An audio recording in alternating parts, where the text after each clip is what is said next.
पटना जिले के गौरीचक थाना के मुंशी को कल थाना में बैठकर शराब पीते हुए गिरफ्तार किया गया।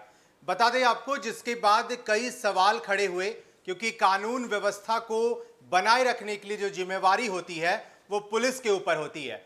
और थाने में अगर दारू पीते हुए तस्वीरें निकल के आई तो फिर बात ही क्या है, क्योंकि लगातार शराबबंदी कानून को लेकर के बिहार में बातें हो रही थी। और नीतीश कुमार भी जब समीक्षा बैठक करते हैं तो वो कहते हैं कि बिहार में जो शराबबंदी कानून लागू हुआ है वो काफी ज्यादा असरदार हुआ है, लेकिन जमीनी हकीकत इसकी हर बार सामने आती है जो कुछ और ही बयां करती है। बीते दिन राजधानी पटना के गौरीचक थाना से मुंशी की एक वीडियो काफी तेजी से वायरल हुई जो शराब पी रहे थे, जिसके बाद आपको बता दें कि जमानत याचिका खारिज होने के बाद जो 7 अपराधी थे वो जेल से फरार हो गए। जिसके बाद क्या था, विपक्ष को एक और मुद्दा मिल गया और जिस तरह से विपक्ष के द्वारा सरकार पर तमाम सवाल खड़े किए जाते हैं और खास करके कानून व्यवस्था की बात होती है। कहा जाता है कि बिहार में कानून व्यवस्था चरमरा गई है। बिहार में दिन दहाड़े अपराधी जो है गोलियां बरसा देते हैं, तो कभी दिन दहाड़े चोरी हो जाती है, कई वारदात सामने आते हैं। और सूबे में हर वक्त सबसे ज्यादा आलोचना किसी की होती है तो बिहार के मुखिया नीतीश कुमार हैं। और एक बार फिर से सवाल उठने लगा।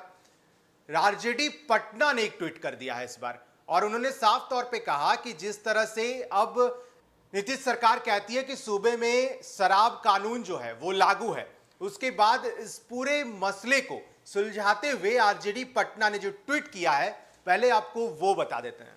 आरजेडी पटना ने लिखा कि राजधानी पटना में थाने में दारू पार्टी के बाद बिहार पुलिस की एक और बड़ी उपलब्धि, जमानत याचिका खारिज होते ही दानापुर व्यवहार न्यायालय से 7 कैदी एक साथ फरार हो गए।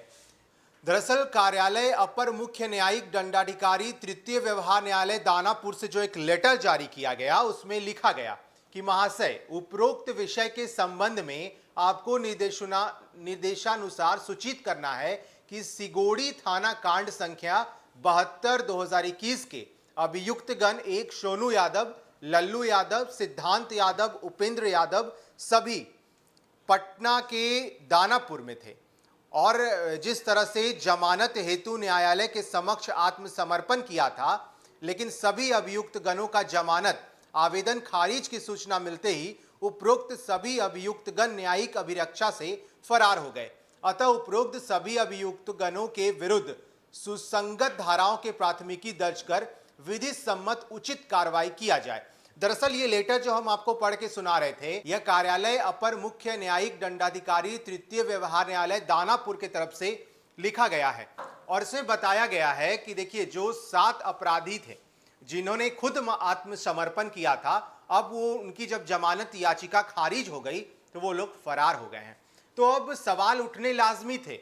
आरजेडी ने जिस तरह से यह पोस्ट किया, पहले आरजेडी ने उस बात को दोहराई, उस मुंशी की बात को दोहराई है जो रंगे हाथों शराब पीते हुए पकड़ाया था, जिसके बाद उसकी गिरफ्तारी भी हुई। लेकिन अब एक बार फिर से उन्होंने सवाल उठाया कि नीतीश कुमार के शासनकाल में चूंकि गृह मंत्री, जो निकम्मे गृह मंत्री की निकम्मी सरकार है, वो हाथ पे हाथ बैठी रह गई और जो अपराधी थे वो वहां से फरार हो गए। अब देखने वाली बात होगी कि इन तमाम ट्वीट्स के बाद, इन तमाम सवालों के बाद क्या उन अपराधियों को फिर से एक बार पकड़ा जाता है या नहीं, यह बड़ा सवाल है जो आज से आने वाले कुछ दिनों में इसका जवाब भी आपको जरूर मिलेगा।